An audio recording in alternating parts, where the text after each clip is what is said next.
A ver, la última voluntad de una persona se supone que es sagrada, ¿no? Pero, ¿qué pasa si no está del todo clara? Pues hoy vamos a meternos de lleno en un fascinante rompecabezas del derecho sucesorio colombiano para descubrir qué ocurre en esos casos. La cuestión es esa, ¿verdad? ¿Qué pasa cuando un testamento, en lugar de ser un mapa claro, parece más bien un acertijo? Porque claro, al final alguien tiene que interpretar esas instrucciones y ahí es donde puede empezar el lío. Vale, para entender bien todo este embrollo, lo primero es lo primero. Tenemos que ir a la base, a la pieza clave sobre la que se monta cualquier testamento en Colombia. Y esa pieza es la asignación testamentaria. Ojo, que el nombre suena técnico, pero en el fondo es el concepto más básico que existe. Es ni más ni menos el poder que tiene un testamento para decir, esto mío para esta persona. Es la herramienta legal para que los últimos deseos sobre el patrimonio se cumplan. Hasta aquí todo bien, parece fácil, pero claro, aquí es justo donde la cosa empieza a torcerse. ¿Qué ocurre si ese deseo final no es tan directo y se deja, digamos, abierto a la interpretación? Vamos a ver qué pasa entonces. Fijaos bien en la diferencia, porque es abismal. Por un lado, una instrucción súper clara. Dejo mi casa a mi hijo Juan, no hay duda. Pero por otro, pido a mi albacea que dé mi casa a uno de mis hijos.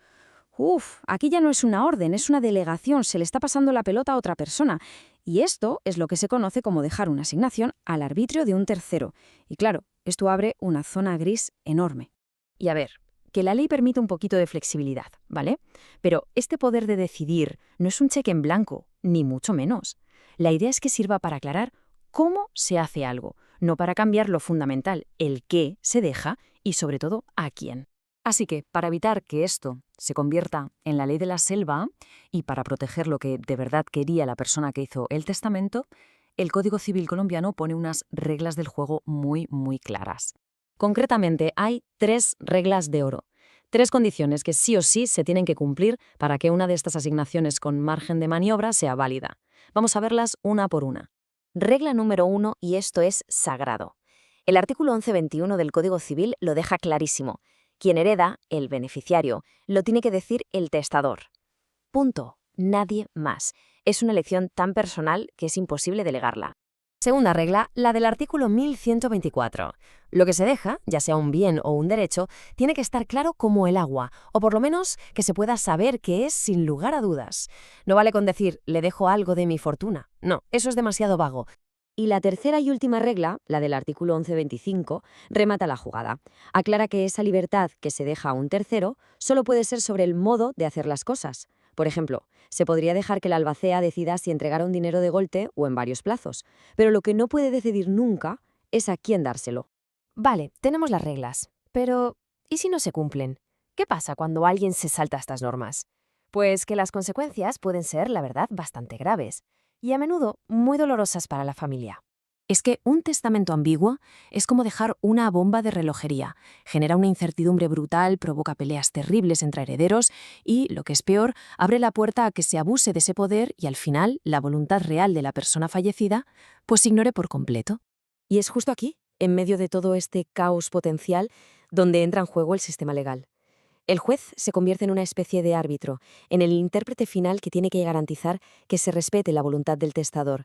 Cuando surgen estas disputas, los jueces tienen el poder de analizar el testamento, de asegurarse de que lo que hace la persona encargada de ejecutarlo, el albacea, de verdad encaja con lo que probablemente quería el testador. ¿Y en qué se basan? Pues el principio que lo guía todo es muy claro. Y no es nuevo. Ya en una sentencia del año 97, la Corte Suprema de Justicia de Colombia lo dijo alto y claro. Lo más importante, por encima de todo, es la intención del testador. Hay que intentar averiguar qué quería decir realmente. Y esto no es algo aislado. Años más tarde, en 2012, otra sentencia volvió a insistir en lo mismo. El trabajo de un tribunal no es anular testamentos a la ligera. Al contrario, es intentar salvarlos, hacer que funcionen como se quería, siempre que se pueda identificar esa voluntad original. Como vemos, en el fondo de todo esto hay un dilema, una tensión constante en la ley. Por un lado está la libertad de una persona para redactar su testamento como quiera. Por otro, la necesidad de que esas instrucciones sean claras para que los demás puedan cumplirlas sin problemas. Libertad frente a certeza. Ese es el gran equilibrio. Entonces, para que quede claro el resumen final, una cláusula que deja cierto margen a un tercero, ¿es válida en Colombia? Sí. pero, y es un pero muy grande, solo si se cumplen a rajatabla estas condiciones: que el beneficiario lo elija el testador, que el objeto esté claro, que la libertad sea solo para el cómo y que, en definitiva, no se esté sustituyendo la voluntad de quien hizo el testamento. Y todo esto nos lleva a una reflexión final, ¿verdad? Al final, ¿cómo asegurarse de que las últimas palabras sean, de verdad, un mapa claro, una guía para un legado, y no un acertijo que se deja para que otros resuelvan? Es una pregunta que desde luego da que pensar sobre el peso y la responsabilidad de nuestras últimas instrucciones.